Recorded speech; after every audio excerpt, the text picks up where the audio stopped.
Ok, góða kvöldið. Ég heiti Smári McCarthy og þingmaður Pírata. Og já, ég hef svolítið verið að reyna að sinna þessu umhverfismálapakka fyrir okkur. Þess að ég ekki umhverfis- og samgöngunefnd, hann Björn Leví þar og hann hjá okkur þetta á fimmtudaginn.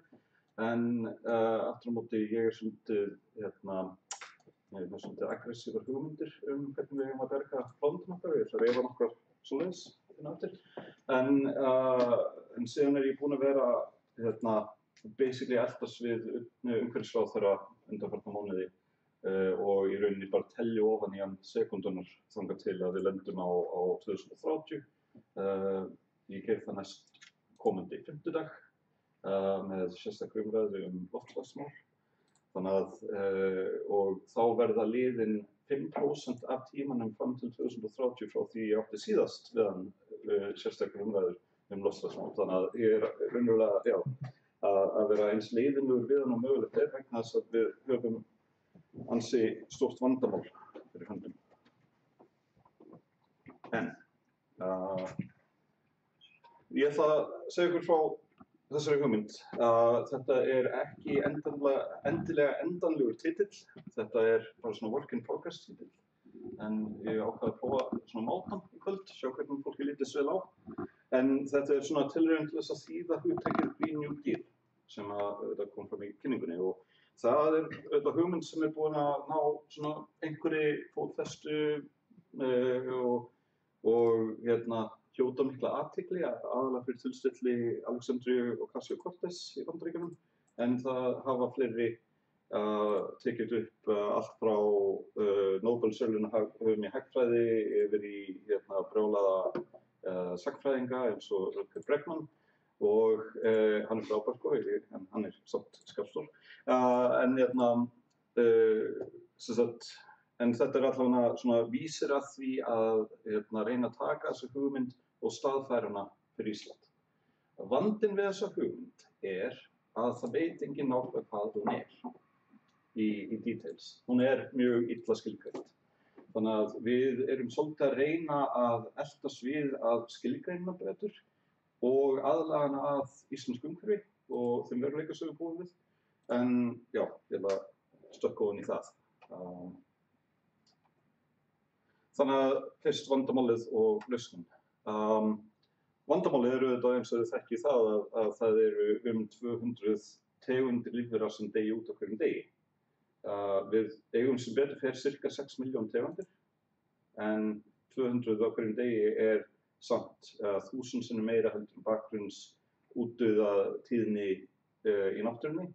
Það mesta sem hefur verið frá því fyrir einhverjum 50 til 60 milljónum ára.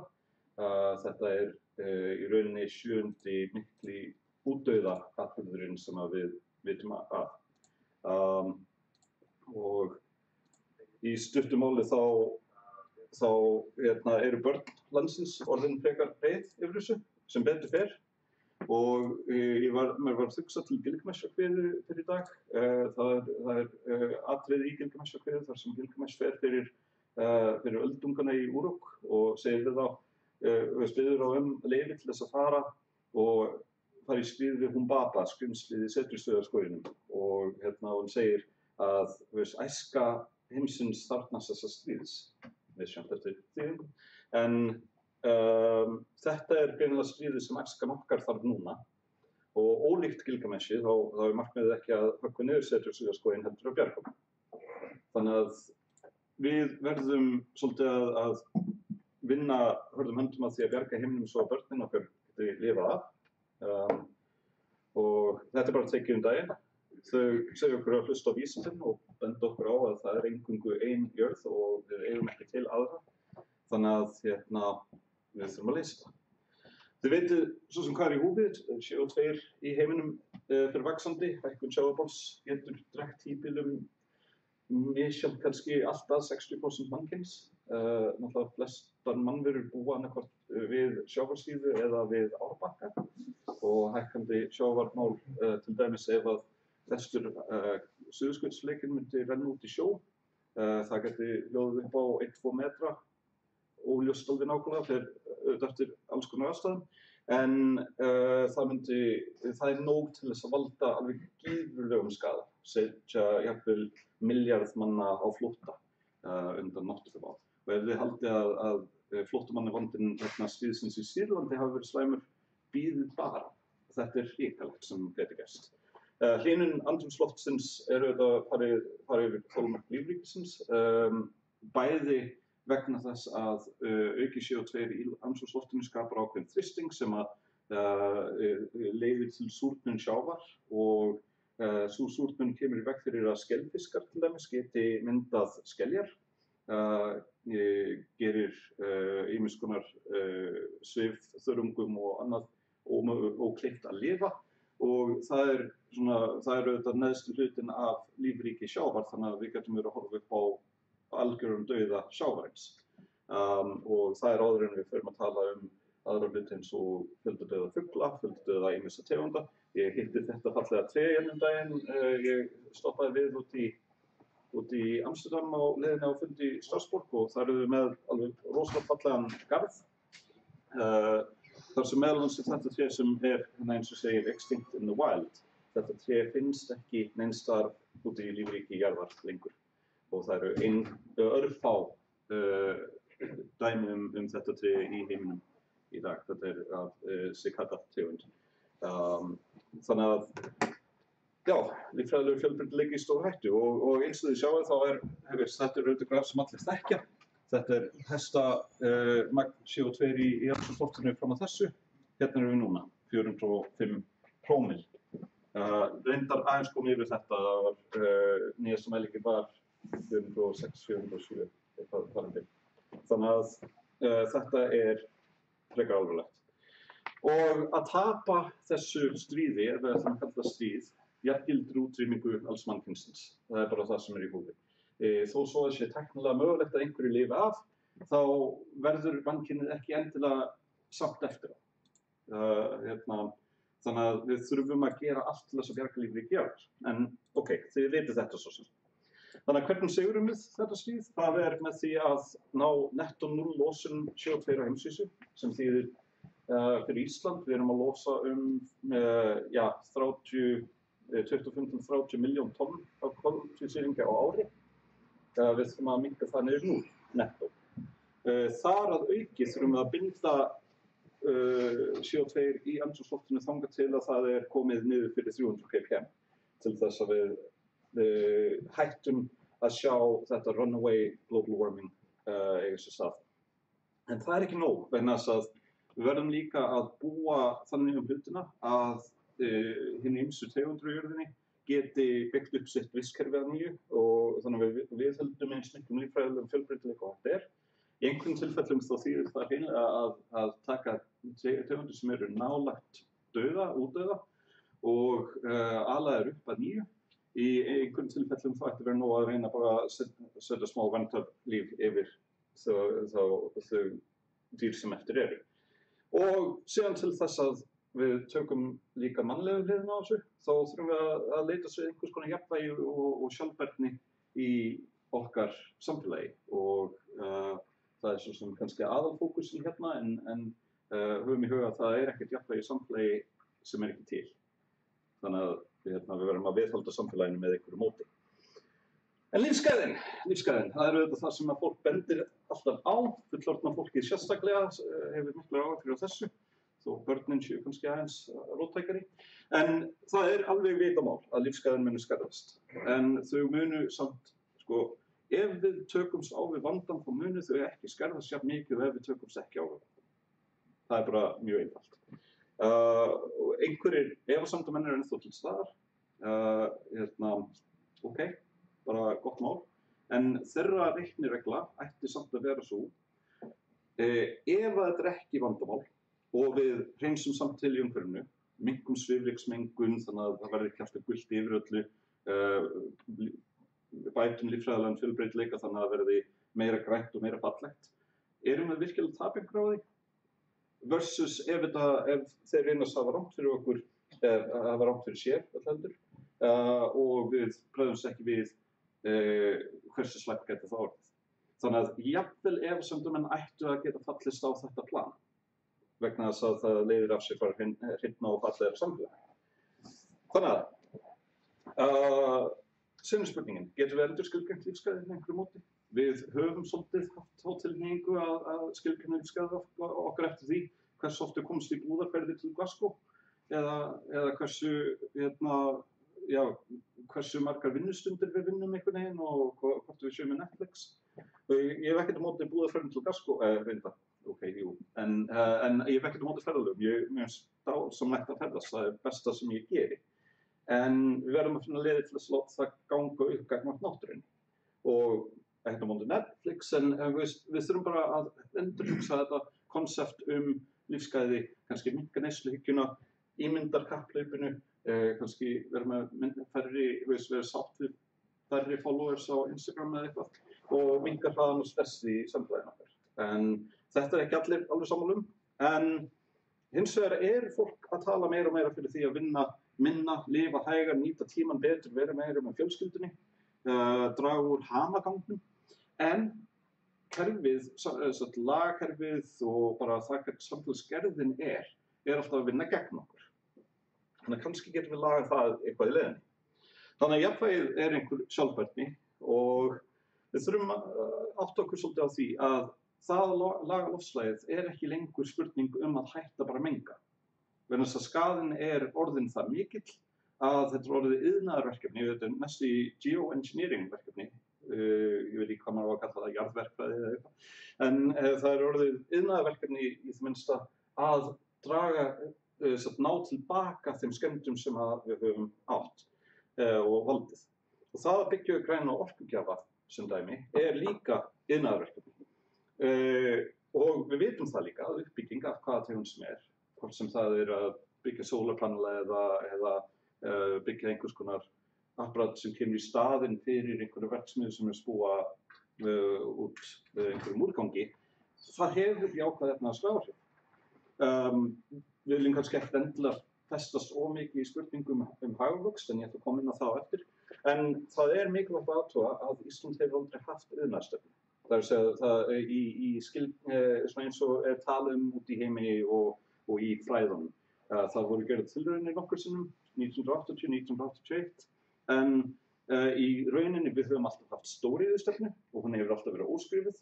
Við höfum haft nokkrar tegundir af svona óformlegum iðnaðarstefnum sem sneru aðallega sjávarútvegi, en voðalega lítið annað. Og það svo smægt að rífast dítelina þarna, en þetta svona allan fullyrðing sem ég ætla að halda mér við. En ég vil meina, og þetta svona byrjunarpunkturinn allavega, að við getum byggt upp öflugt hagkerfi á sama tíma og við lögum þann skaða sem við erum búin að valda. Og það með þess að svo að það líklega ekki hægt að laga umhverfið og loftslagið án öflugs hagkerfis. Þannig að hvaða skref við að taka? Og það kannski fyrst og fremst skref í átt að náttúruvernd og ég með ákveðin áróður með því að vera með þennan tiltekna foss en við þurfum að sjá til þess að öll orkunotkun á Íslandi sé endurnýtanleg og lausu kolefnisútblástur og þá líka samgöngutækja. Við þurfum að styrkja bændur til að stuðla aðeins lítið til losun gróðurhúsalofttegunda á hægt Þá ég hluti til að vísa í endurheimt votlendis. Votlendið að valda okkur skaða upp á 10 milljón tonn af CO2 á ári. Meiri hluti votlendis á Íslandi ekki nýttur að staðaldri. Það metið milli svona 16 til 18% eitthvað þannig sem í einhverju notkun. Afgangurinn var bara framræstur til þess að eiga land svona ef það skyldi verið gagnlegt. Með því að endurheimta það, þá getum við náð massífum árangri, skógrækt hinn hliðina á þessu, en auðvitað þetta ekki, þetta mun hægja á skaða og kannski ná að binda eitthvað, en þetta auðvitað bara hluti af dæminu. Síðan þurfum við að ráðast í aðgerðir til þess að tryggja fjölbreytileika vistkerfa og þetta verður stóri punkturinn, augnablik, og svo að ganga frá úrgang og svæðum undir úrgang þannig að það verði minnst mengun frá þeim og helst ef við getum endurnýtt allan úrganginn þá það jákvætt. En það erfitt að búa til efnahagslega hvata sem að láta það ganga upp. Tækniþróun nauðsynleg þar. En stóri punkturinn hérna, gagnvart náttúruverndinni, það ákveðin hugmynd sem að vistfræðingurinn og líffræðingurinn aðalega við Maura sérfræðingur, en hann lagði fram í mjög góðri bók sem heitir Half Earth, þá tillögu að við myndum hreinlega taka frá helminginn yfirborði jarðar fyrir náttúruna. Þetta frekar stór hugmynd. Við erum ekki að segja við ætlum að skera jörðinni í helming og alveg þannig, en frekar að reyna að stuðla því að sem flest lönd setja upp verndarsvæði sem ná allavega yfir helminginn af yfirborðinu og bæði yfirborðið lands og sjávar og að þau verndarsvæði séu ná yfir eins mörg fjölbreytt vistkerfi og hægt er. Þetta vill þannig til að hugmyndir miðhálendisþjóðgarð ná yfir 45% af landsvæði Íslands. Þannig að það þarf ekki mikið meira til þess að við náum þessu allavega á landi. Svo þurfum við eitthvað að ræða hvernig við verndum strandsvæði og það sérstaklega viðkvæma staði fyrir allt frá hvölum yfir í fang og þara og eitthvað þannig. En ekki endilega þannig að við séum algjörlega að segja nei, við megum ekki stunda þangtöku eða veiðar, heldur bara allavega að verja helminginn. Og þetta byggt á þeirri konsepti, eða hugmyndin ástæðan fyrir því að þessi tillaga lögð fram hjá E.O. Wilson hreinlega að þegar þú minnkar svæði þá fækkar tegundum í hlutfalli við fjórðu rót svæðisins. Þannig að ef þú minnkar svæði helming þá ertu í rauninni að þrengja það mikið að þú verður fyrir ákveðnum missi af líffræðilegum fjölbreytileika. En það að minnka svæði helming töluvert skárra heldur en að minnka það segjum 2/3. Það skalast svolítið svona eftir fjórðu rót. Þannig að þetta allavega svona nokkuð mikilvæg hugmynd, held ég. Sem samfélagslegi viðbúnaðurinn. Við verðum auðvitað að búa okkur undir það að samfélagi geti breyst frekar hratt. Og jafnvel það að segja ef við lendum í sjávarmálshækkun það við myndum líklega ekki hafa mikil áhrif á Íslandi. Einlega frekar hitt að bráðnun jökla myndi valda landrisi. En engu að síður þá ýmislegt sem geti breyst og þá vísa ég aftur í þessa milljarð flóttamanna sem við gætum verið að þurfa að díla við og álíka. Þannig að við þurfum að skoða innviði landsins og setja fjármagn í verkefni sem eru að hluta til framkvæmd af sveitarfélögum og þannig, reyna að fara valdi meira til almennings. Það hvort svolítið í ætt við okkar hugmyndafræði í Pírötum. En líka að svona reyna alls þar sem við getum að draga úr kolefnisútblæstri og öðrum áhrifum sem núverandi innviðir hafa. Sem dæmi steypa losar rosalega mikinn koltvísýring þegar hann að festast. Það til fyrirtæki á Íslandi sem eru að leita leiða til þess að nota búa til steypu sem álíka hörð en eru ekki að losa CO2 í prósessum. Og það gengur ágætlega en vísindin þurfa bara sinn tíma.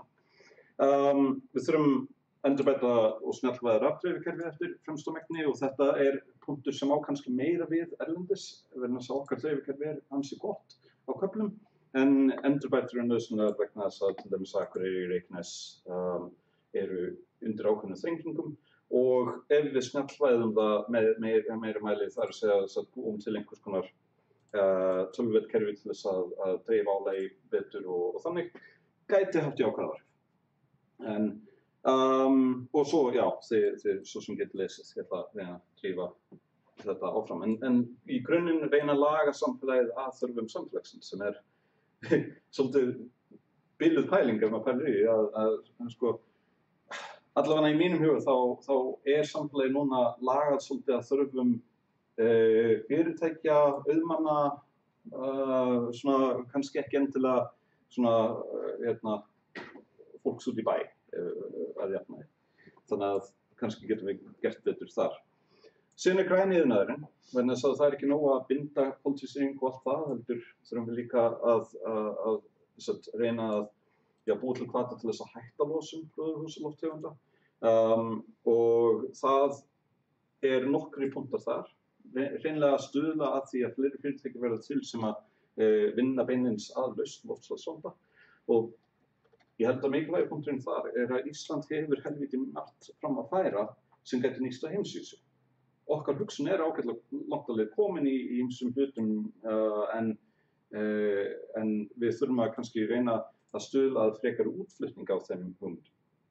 Það eru nokkur fyrirtæki sem að stunda þetta ágætlega, en hversu mikið hraðar og betur gætu við gert þetta ef þau hefðu til þess fjármagn, ef rekstrarumhverfið þeirra væri auðveldara, eða verðlagið á Íslandi væri ekki svona dýrt. Þannig að við þurfum að hugsa svolítið svona undirliggjandi stöðu fyrirtækja á Íslandi.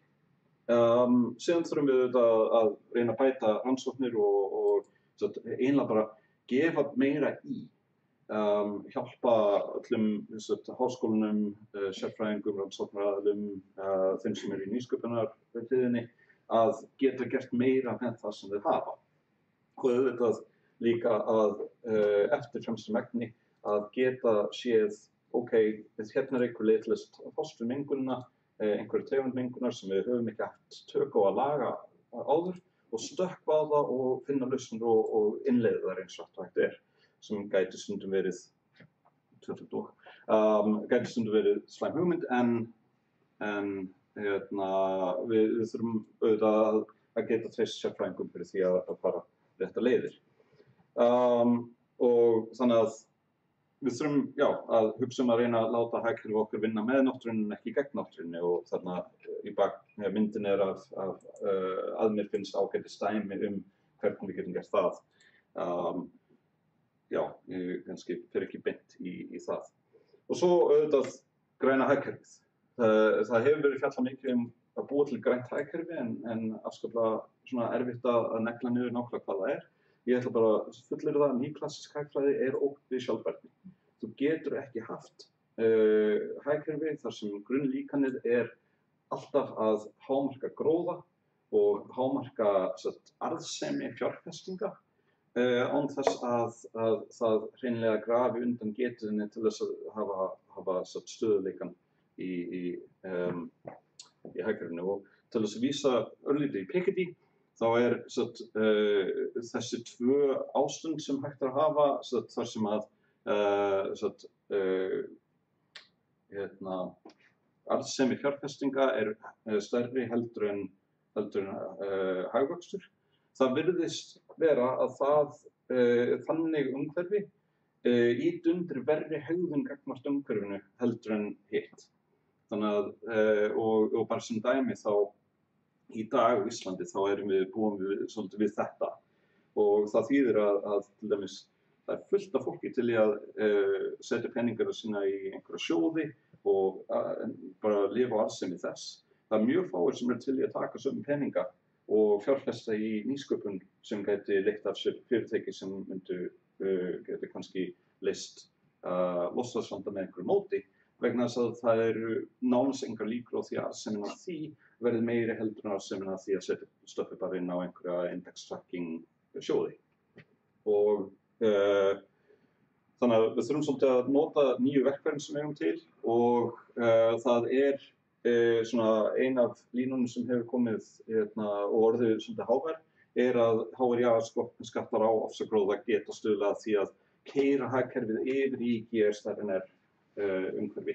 Þannig að þá fáum við eðlilegra flæði á fjárfestingum og þar af leiðandi uppbyggingu þess sem við þurfum.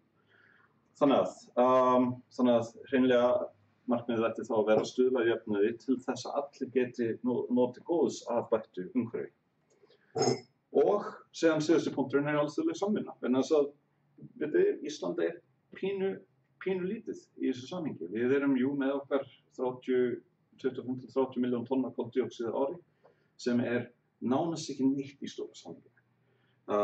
Og það bara hreinlega þannig að við munum þurfa alþjóðlega samvinnu bæði á sviði pólitíkur, á sviði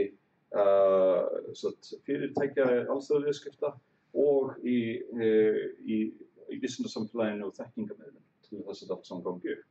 Við þurfum að miðla þekkingu, við þurfum að byggja upp lausnir og selja þær hver öðrum og reyna að þannig takast á við vandann sem til staðar. Og pólitíkin þarf líka einhverjum stundum allavega að stilla samsvengi þannig að það verði allavega auðvelt að gera þetta eftir fremsta megni.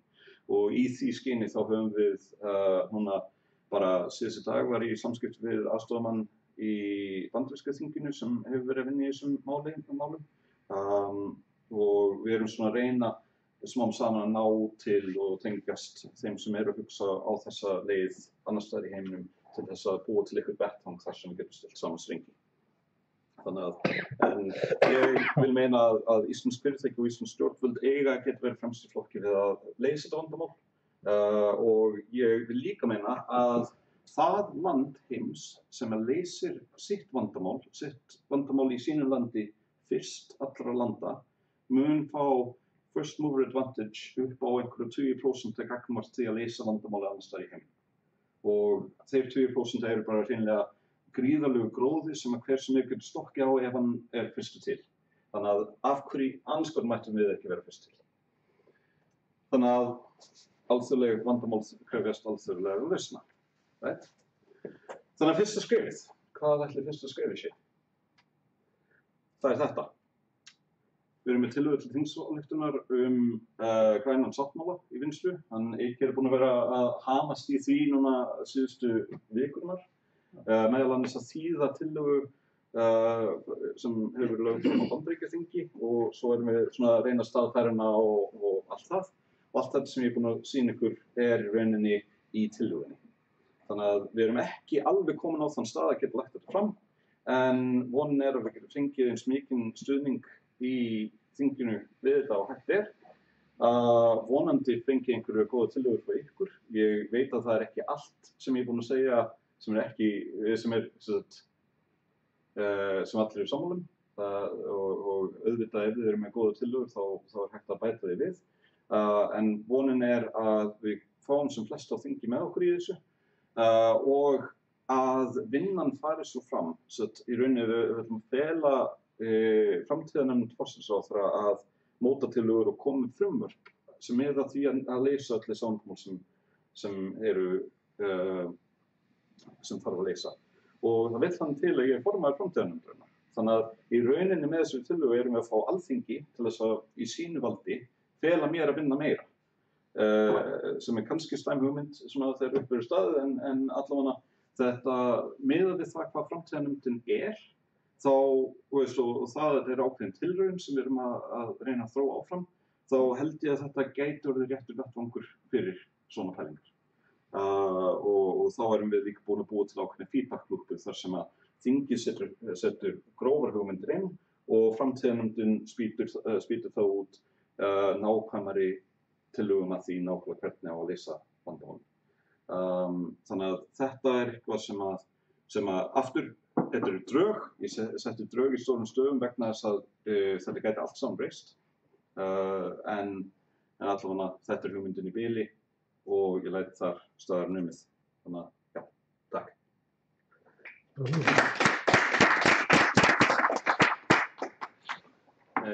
Spurningar eða gagnrýni, athugasemdir, eitthvað? Ég valið með svona smá punktar sem kannski bara smáatriði, svona nöldur. Þú talar endurnýtanlega orku. Það er náttúrulega ekki til eins sem þetta það er endurnýjanleg orka. Svo talar 400 prómill. Það er svolítið miklu meira en 400 parts per milljón. Já, ppm. Sagði prómill? Já, sagði prómill. Úps. Það er svona bara eins og væri 40% koldísýring. Já, það er hrikalegt. Já. Ég var að horfa á eitthvað svona sci-fi þátt daginn og þar var við erum að tala andrúmsloftið þetta mikið niður, þetta mikið koltvísýringur og ég var bara, ef það verður þetta mikið koltvísýringur myndi fólk bara deyja á staðnum. En já. Svo var líka með guli liturinn í loftinu. Það er ekki sviði, það er alveg kolmónoxíð sem kemur á ófullkomnum bruna í bensín. Já, það er rétt. En það er líka svifryk. Já, einhver leyti, en þetta gula, þú sérðu, þessi fjarska, þetta er eins og var í gömmu ákvörðarsminni þegar það voru að vissa út þá þá er þetta köfnunarefnismónoxíð, sko. Og svo eitt enn með steypuna, ég held að sé alveg að losunin þegar þú ert að framleiða sement. Já. Það er ekki kannski þegar það er að þogna, sko. Það er líka þegar það er að bakast. Okay. Þannig að, en það er minna, það er meira í semframleiðslunni, það er rétt. En já, allt gott nöldur og tekið til greina. Afsækja að segja prómil þegar ég meina ppm, það er slæmur. Já. Alltaf að nöldra í því? Já, algjörlega, þú ert góður nöldrari. Ég kann alltaf að mynda nöldra. Ekki alltaf reyndar, en yfirleitt. Já, einhver Þú varst að tala að þið voru að reyna með sambandi við fleiri. Já. Verið að mynda svoleiðis sambönd eitthvað víðar? Þetta einhverjir sem eru bara að hugsa hverju sem horni eða þetta eitthvað svona net sem í gangi? Það eru ýmsir að tala saman, en það er ekkert sem ég veit allavega sem svona vel skipulagt. Það er til í svona kjaraparadímanum, samkvæmt nýstofnum sem heita The Alliance, stálu logo í Samfylkingunni. Þar eru það bara svona hardcore sósíalistar, Bernie Sanders, Katrín Jakobsdóttir, Jannis Varoufakis og þeir. Já. En ég fór í heiminn sem hérna mjög ítalega, það var bara minnst alltaf einu orði á loftslagsmál eða umhverfismál í höfum. En það eru samtök í Bandaríkjunum sem eru hvers nafn ég man ekki í augnablikinu, en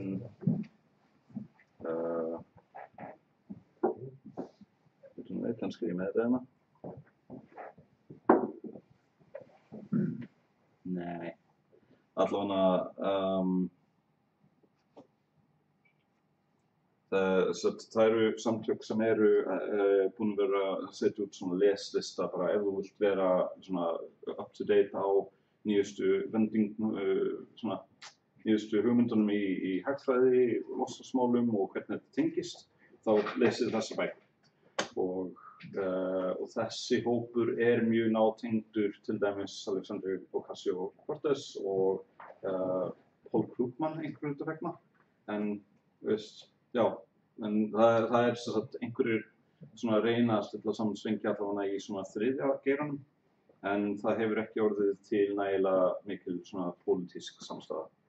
Þannig að það er svona eitt af því sem við erum að reyna að potast í og senda skilaboð hingað og þangað og sjá hvað gerist. Ég var að taka þess að það er gaman að hlusta á þetta.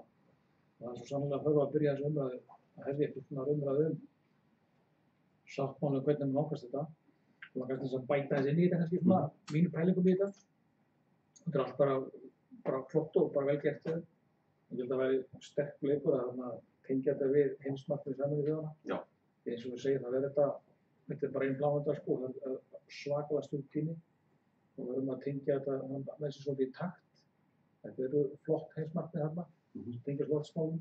Þetta kemur mjög fljótlega inn á flóttamannavandann, jöfnuðunar samfélag, því breyting á hagkerfi gerir mikla kröfur á samfélagsstrúktúrinn. Það verður breyting á svona störfum og fleira, það verður mikið tilfærsla sem með tíma. Það verður mikið velferðar og stúdíukerfi með þetta. Það var sterkt að tengingi líka að vinna í indikatora, eins og þessi endalausu fókus á hagvöxt. Það er svolítið að fara í burtu. Það þarf að taka inn einhvern og sjá hvernig indikatora sem verða svolítið nummer 1. Koma til að hratt inn. Það sé svolítið stóru máli sem að þurfa að taka sem fyrst og held ég að vera sterkur leikur upp á að útfæra þetta. Að tengja þetta við þessar losunarflokkar sem IPCC er með og allir loftslagsráðið. Við erum bara með ákveðna flokkar sem eru inni þarna. Það er lífrænn úrgangur sem ekkert flókið mál að tækla á Íslandi. Þetta er bara x mörg fyrirtæki sem að sturta eða láta urða lífrænn úrgangi en þóttu sjóðu eða flugað. Það er ekki mikið mál að klára hann að pakka. Það er þetta framlega úr þessu eldsneyti og áburð allan pakkan. Það er niðurbreyð þess bara að kostna alternatífsins sem að losa. Hvað er ég að segja, data og hugsunum við með indikatoruna, skiltum indikatoruna og þarna fara inn í loftaflokkana lífrunarúrganginn, endurheimt votlendis, þannig að næstu í 70% af þessum pakka bara framræst tún sem engin notkun. Það væri svo fljótt hægt að tækla þetta, það væri hægt að klára þetta bara á næsta ári, það er bara í alveg átak. Og svo þessi flokkar hérna með kolefnisskattana sem eru svolítið mikilvægt þessi á glóbalvísu og flestir farnir að tala dálítið mikið alveg að setja skatt á sé einhver helvita maður að fara til Skotlands fyrir 10.000 kall. Það er bara vitleysa sko. Því ef við náum ekki böndum að flugi strax þá mun þetta bara springa og þakka fyrir að Boeing sé að missa ykkur hóttur hérna sko og loka eitthvað að stöðu. En það þarf að tekla þetta bara mjög hratt, koma á kolefnisköttum ná okkur samstöðum að svona hvernig ætlum að haga skattkerfið. Þetta liggur bara beinast við að nota skattkerfið til þess að tekla þennan hluta og bara mjög hratt. Ég myndi vilja sjá bæði jákvæða og neikvæða efnahagslega hvata, nota miklu meira. Ein hugmyndin verður kynnt hérna á 50-daginn, hann Björn Leví kemur og talar þessa árangursstengingu kolefnisskatts sem ef ég lýsi örstutt, þá það bara að við segjum bara við þurfum að ná þessu markmiði fyrir ná kolefnislosun niður í þetta fyrir þennan tíma. Þannig að við getum dregið ákveðna línu og svo ef við erum fyrir ofan línuna þá hækkar skatturinn og ef við erum fyrir neðan línuna þá lækkar skatturinn. Bara hreinlega að segja, ef okkur gengur vel, þá bara verðlaunum við okkur fyrir það. Ef okkur gengur illa, þá borgum við fyrir það. Þú getur reyndar að skatturinn hækkar sko á eldisvexti sko. En hann lækkar bara línar. Já, það svolítið. En bara hreinlega að búa til, þetta er bara mjög sterkir hvatar ef við gerum svoleiðis. Og annað sem varðandi flugið, ég sýndi mynd af verksmiðjus IRI á Svartsengi. Ég ekki endilega að reyna að auglýsa það fyrirtæki en mér finnst mjög flott sem þau að gera. Þetta fyrirtæki í rauninni tekur koltvísýring frá verksmiðjum, jarðvarmavirkjunum og fleira og framleiðir metanól úr því. Og metanól þannig að það tiltölulega auðvelt að veita ákveðnum efnafræðum til þess að framleiða lengri keðjur, svokallað olefína. Og síðan að vinna olefínuna aðeins meira þannig að þeir verði að hvers konar eldsneyti.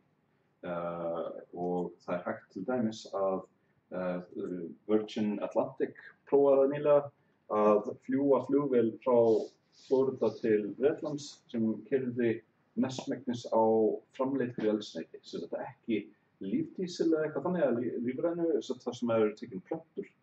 Teknar plöntur og búið til eldsneyti heldur þar sem að eldsneyti ræktað með þessum efnaferli. Þannig að við gætum hreinlega búið til einhvers konar reglu eða hvata, hvort heldur sem til þess að segja, ok, flugvélar sem fljúga frá Íslandi verða að nota x mikið, x hlutfall framleitt eldsneyti.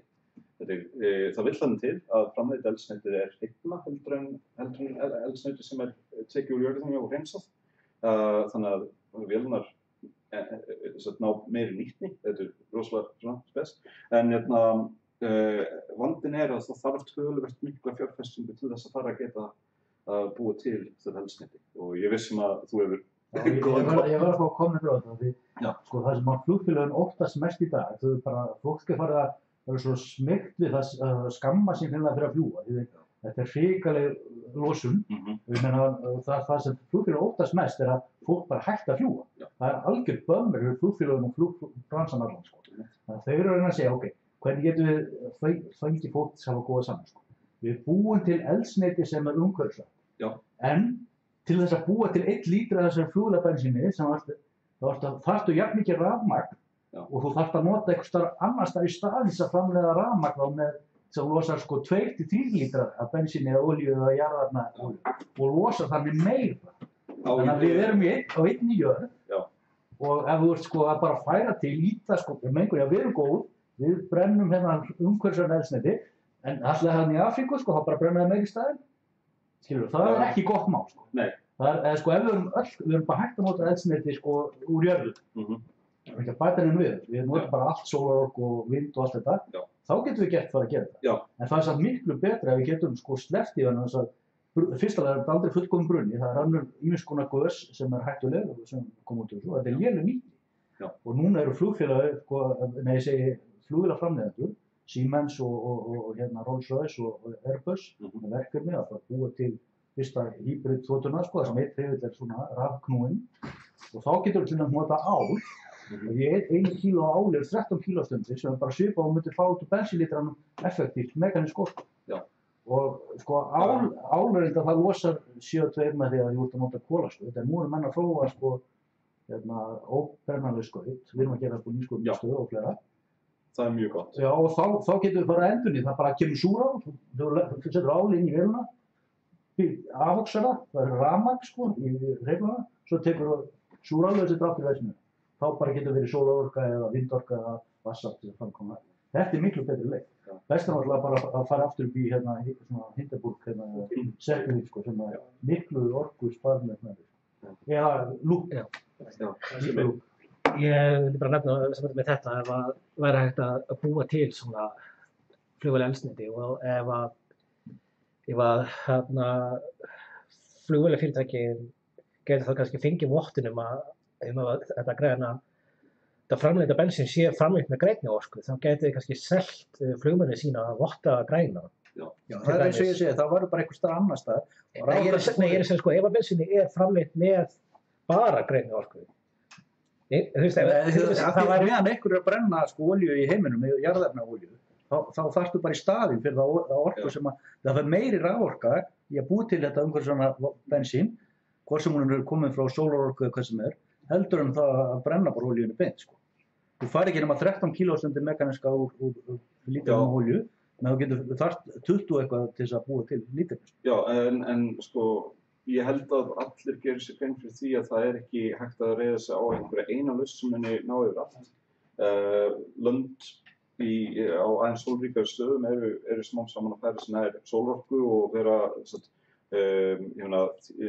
Þýskaland var að lýsa yfir að þau ætlaði að taka 87 kólorkuveri úr notkun og færast yfir í sólorku og vind í staðinn. Reyndar bara 1/4 af nýjum kólaverum í Kína á þessu ári? Já, en reyndar ég spjallaði lengi við kínversku sendiherrann daginn það að Kína þarf auðvitað bæði svigrúm til þess að fá að þróa sitt hagkerfi og bæta sinn lífsskilyrði, en þau verða líka að taka sá við þetta með okkur hinum og þar er samvinnugrundvöllur fyrir Ísland og Kína, eitthvað sem við getum hjálpað með. Það er ekki stúlið og Kínverjar að búið til umhverfisvænar ráð. Nei, og Kínverjar eru líka búin að ná miklu árangri á stuttum tíma. Það er svakalega.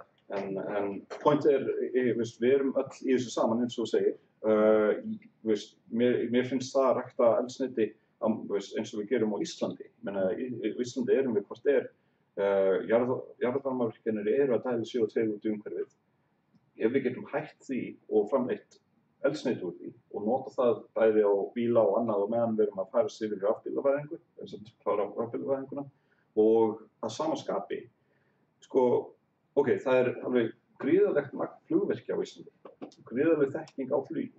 Við erum með mikla hugbúnaðarþekkingu, við erum með álvinnslu, það er ýmislegt til staðar til þess að við getum þessuna verið með fyrirtæki sem smíða litlar flugvélar sem eru rafmagnsflugvélar frá A til Ö. Kannski 10 sæta, notaði í innanlands skotsflugi. Þetta til Vestmannaeyja, einmitt. Og þetta ætti alveg að vera hægt með nútíma rafhlöðutækni. Síðan náttúrulega ýmislegt að gerast með glerrafhlöður og ýmislegt þannig.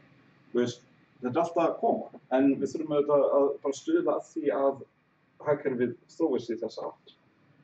Varðandi síðan, ég misti þráðan eins, indikatoruna. Í dag held ég stærsti indikatorinn sem við getum miðað við, hann bara hreinlega þessi hérna. Hversu mörg ppm erum við með út í umhverfinu og það ná þessu niður ætti að vera, ef við getum látið að stoppa, bara hætta að vaxa í svona 1 ár, þá erum við strax búin að vinna mikil sigur. Það var búin að hækka um 1,5% síðan þessi 411 í febrúar. Já. Þannig að við erum ekki að ná að stoppa. Nei, en sko ef við getum bara náð að stoppa þetta þá það strax massífur ávinningur. Þannig að ég ætla að segja að þetta sé nummer 1 indikatorinn okkar í bili. Þetta eini árangursmælinn sem hægt að treysta á.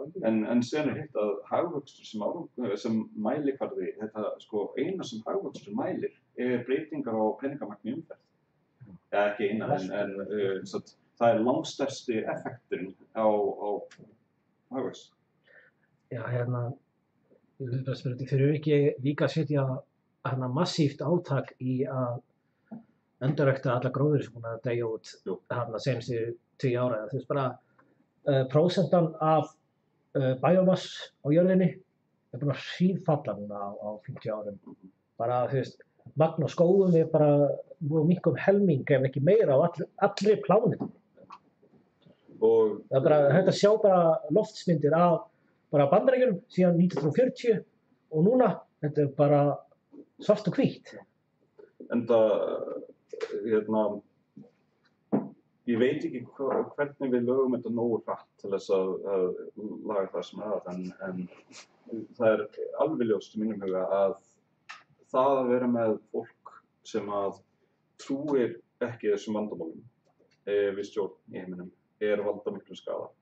Og þá ég kannski sérstaklega í þessu augnablik að horfa til hans Bolsonaro í Brasilíu sem hefur, það að vernda Amazon bara eitt mikilvægasta sem við getum gert. Bæði út af því hvað líffræðilegi fjölbreytileiki mikill þar, en líka út af því bara hvað þetta stór hluti af okkar heims súrefnisframleiðslu og kolefnisbindingu. Þannig að já, ég skíthræddur við það sem gerist þegar svona menn fá að ráða ríkjum. Hversu bjartsýnn ertu á þessi til að ná fram á Alþingi Yfir hvaða tímaskeið? Fyrir vorið? Enga. Ég hef enga bjartsýni. 0,0. Já, en Ekki hvað sér 0,0? Fyrir þinglum núna í vor. Já, hvernig þetta kjörtímabil? 0% líkur. Ef við náum að leggja þetta fram kannski á næstu 2 vikum, þá vonandi skapast smá umræðum í samfélaginu og þá getum við lagt þetta fram aftur á hausti og vonandi fengið þetta í gegn. Og þá reiðir svolítið á að við reynum að vinna saman að því að magna upp þessar hugmyndir og svolítið að þetta sé eins vel unnið og hægt þegar þetta kemur fram. En hugmyndin sem slík á sér marga stuðningsmenn og ég veit að það áhuga á þessu hjá ýmsum öðrum flokkum, bæði Samfylkingu, VG, Viðreisn og já, ok, það einhver uppsvöld. Á þér sterka andstæðinga? Á þessi til að sér svona harða andstæðinga? Nei, ekki á Íslandi eins og Ég veit að miðflokkurinn og örukraftur að búa til eitthvað svona, já þetta bara fáránlegt eitthvað, en hver hlustur og þá hvort Sorry. Já, mátt alveg segja sko. Það ekkert inn í hann. Þú ert einn í streymi, sko, ekki við. Já, ég veit það. Nei, sko, það væri reyndar bara mjög fínt ef að miðflokkurinn væri líka lind þessu, en þetta er svo ótrúlega borðleggjandi. Auka velsæld fólks, bæta hagkerfið og laga umhverfið á sama tíma. Og það sem svo klikkað við þetta að það engin leið til þess að ná einu af þessum 3 markmiðum án þess að hinn náist leiðinni. Og ég vil ekki bæta við það. Ég veit að Eiríkur að vinna hjá svona. Það er ekki bara Píratar að leggja okkur tillögur þetta. Við erum að leggja þetta að fara til framtíðanefndar. Allir flokkar eiga fulltrúa og sú nefnd komið með þverrpólitískar tillögur fyrir Íslandi. Þannig að til þess að þetta sé ekki flokkamál. Svo er þetta bara gríðilega hendugt að verkstjórinn höfundur tillögum til þess að halda málum í gangi nefni.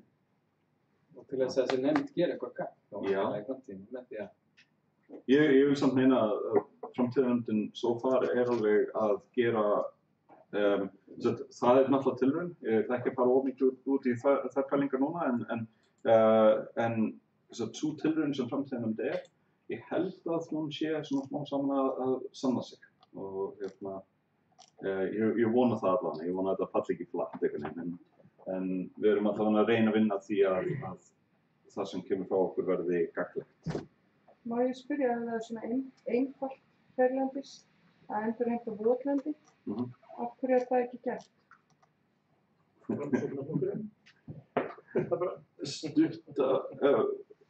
erum að fara að stað með mjög stórt verkefni ég sé fólk sitja í skipulagðs- og samgönguráði Reykjavíkur.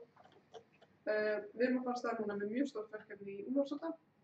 Ég kom að gleyma tölunni en það eru mjög margir skurðir, það er stórt svæði sem verður endurheimt votlendi. Þannig að ég held þetta sé bara pólitískur vilji og skipulag. Já, en ég held líka gagnvart bændum. Það er langmestu hluti framræsts votlendis í eigu sett á bújörðum. Og þetta er eins og sagði að mestmegnis ekki notað. En þetta var framræst bara vegna þess að það var auðvelt að framræsta þetta og kannski einhvern not fyrir það. Ef að bændur almennt vilja vernda náttúruna, bændur almennt vilja vera góðir hirðar sitt land. Ég vil meina að ef að bændum gert kleift efnahagslega að endurheimta votlendið og þannig ná í rauninni að skora prikk fyrir náttúruna ásamt því að lifa af vegna þess að það er óttinn hjá bændum. Bara það er alltaf verið að þrengja að þeim. Ef við getum náð því, þá er þetta bara sigur, þá er þetta bara búið.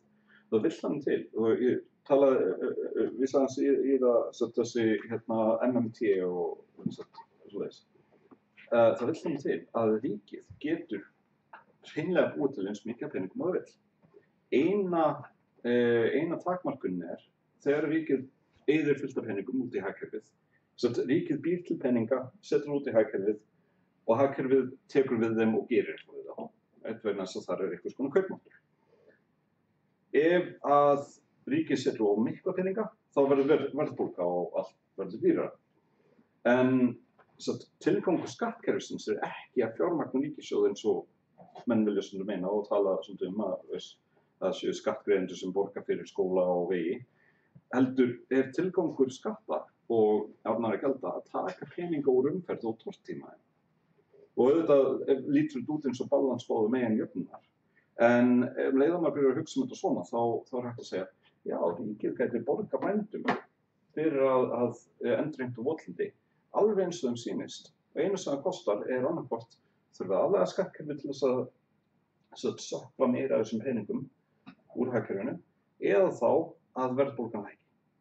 Og við getum valið hvort leiðina sem það er reyndar til nokkur aðrar strategíur til þess að fanga þannig umfram þetta flæði. En ef að ríkið myndi ákveða á morgun að þeir vildu, ríkisstjórnin vildi bara ná að endurheimta 80% votlendis fyrir lok næsta árs, þá var þetta bara spurning að ákveða með hvað hægt þetta að grípa verðbólgumyndunina sem verið til að þeirri ákveða. That's it. Og vinnuaflið by the way alveg til staðar vegna þess að margir bændur hafa svolítið segjanleika með þessum vinnutíma. Þannig að aðfenginu til staðar. Já. Og það kom eina spurning var þetta endurheimta votlendi. Nú er þannig að við erum akkurat núna í svona fasa að skipta út fiskiskipaflotanum tórum. Það gerist alltaf 34 árum og öll þessi nýju skip sem koma eru bara hefðbundin díselskip sem brenna díselolíu, og þau verða í gangi næstu 30-40 ári. Og þetta er 40 ári allt, það er tíminn búinn, og þá kemur þessi spurning, að það er hægt að nýta land til þess að rækta repju. Svona 1 hektar af repju í Íslandi færði svona tonna olíu, sem getur bara notað beint á þessi skip. Og bara það vill svo til að repja vex alveg, hún elskar í uppþornu votlendi. Og þá hafa menn reiknað þessi út, ok, það er bara sniður að rækta repju, á þessu votlendi frekar en að endurheimta það. Og þá kemur það bara í stað olíu, og svo allur þetta hrat sem kemur nýtist sem fæði fyrir þetta kemur bara, olían er ókeypis afurð af þessu, en sem getur líka nýtt þetta sem hráefni fyrir eða sko fæði fyrir dýraætur, ef menn vilja halda áfram að éta rautt dýr, sko. Og þá það spurningin, af hverju það ekki líka option möguleiki að ýta undir þessa repjuræktun í staðinn fyrir að sökkva aftur möguleikinu? Þetta vandpunktur og ég held að sko það að finna jafnvægi þarna á milli alveg líka eitthvað. Ef við endurheimtum 80% votlendis og notum ennþá þessi 14% land sem notuð í eitthvað gagnlegt í dag, það ennþá 6% eftir og við getum rækt að repja á því. Eða stilt þessu rosalegt magn, sko, þetta sko fyrir flotan, tóraflotan, þetta svona 40 km, svona 40 km. Þetta gríðarlegt hluti af landi Íslands. Það líka ekki bara að læra eins og með smábáta á Íslandi. Við búum ríkt í fiskveiði. Það ekkert mál að styrkja sig upp á Norðmenn og Svíþjóð. Styrkja bara smábáta, fara yfir rafmagn og hlaði bara kvöldin og allt sem dagráðbátar, fara út, út að veiða Borgarhöfna, allur smábátabátin og var þetta að kippa þess við að 3 ára með því alveg styrkja til því. Mikil sparnar, miklu öðru. Þeir nota mjög lítið með við tóra. Mjög lítið. Og þetta sko skipin að, ég held þessi 70% af þessum 500 miljón tonnum sem við losa út af tóra. Svo bara þetta samanbúið þá umferðin sko og flugið innanlands 800, sko. Þannig að sjá hvað þetta er gríðarlega stórt, sko. Ég held varðandi þetta með repjuna, að sko maður hefur stundum svona sterkar skoðanir á hlutum, ég var bara með það sjálf, en svo þegar það er bara komið svo góð mótir í það til að reikna út sko útblástur, þannig að við viljum bara sjá hvað borgar sig endurheimta mótum, hvað borgar sig nota reikni, það er kannski eitthvað annað sem borgar sig nei í það, hvað blöndun er best, skilur við í rauninni höfum við ótrúlega mikið landi í sko firðir, bara á Vestfjörðum og Austfjörðum og fleiri stöðum, sem ekki einu sinni búið í, en það eru sko skurðir undir allt, skilji, þannig að það er alls konar svona hlutir sem væri hægt að meta og þá að taka sko inn í útreikningum þetta svo nefnilega, skilji, í hvað notum við þá afganginn, það fyrir dýrarækt eða þetta og hvað áhrif hefur það útblástur, þannig að þú veist, útblásturinn væri alltaf grundvallar útreiknings, forsendan og síðan finnum við bara út hvað er best að... Þetta úthendir hlutsefndir stefnumótum sem er óskaplega illa þekktur hér á landi og náttúrulega bara afskaplega gott þegar þú hefur eitthvað markmið svona hefur við á 2030 og þetta verður komið í núlið allavega og það ætti ekkert að vera þetta rosalega flókið að þegar þú ert með markmið alveg skýrt. Það á ekki að vera rosalega flókið að finna leiðina.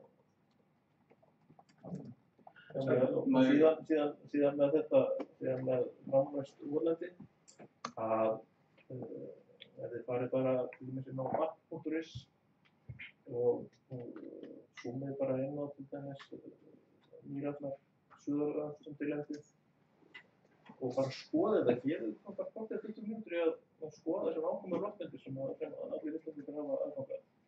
Að þá farið að gera eitthvað grein fyrir því hvað þetta eru ofboðslega stór svæði til að sjá þessi skurðakerfi sem hafa verið gerð og sérstaklega um stóru og götu svæði eins og Suðurlandi. En síðan þetta út allt.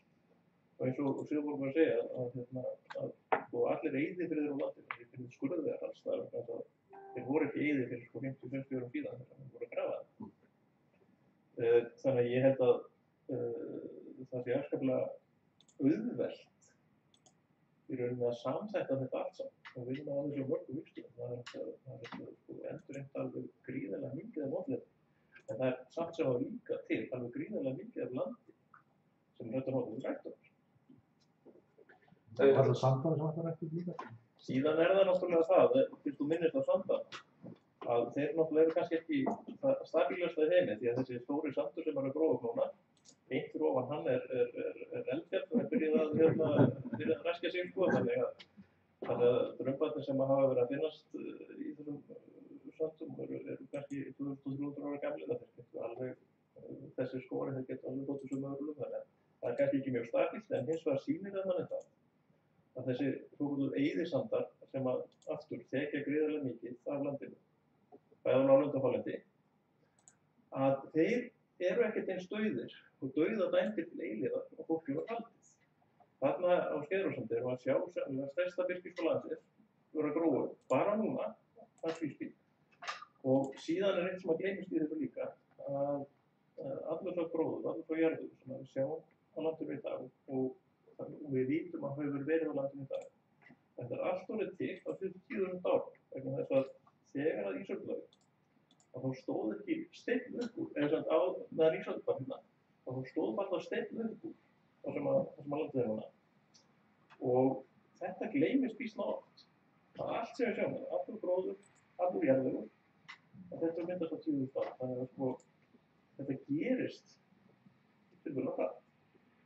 Þú veist ekki alltaf að vera bjarga. Ég var að horfa á hérna glæsilegu mynd Jurassic Park í gær.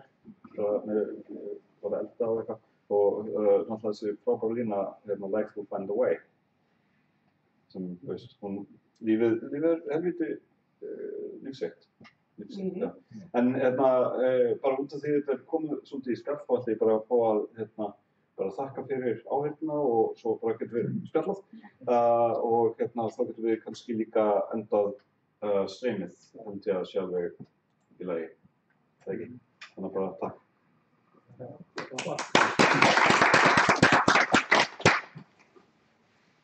Það er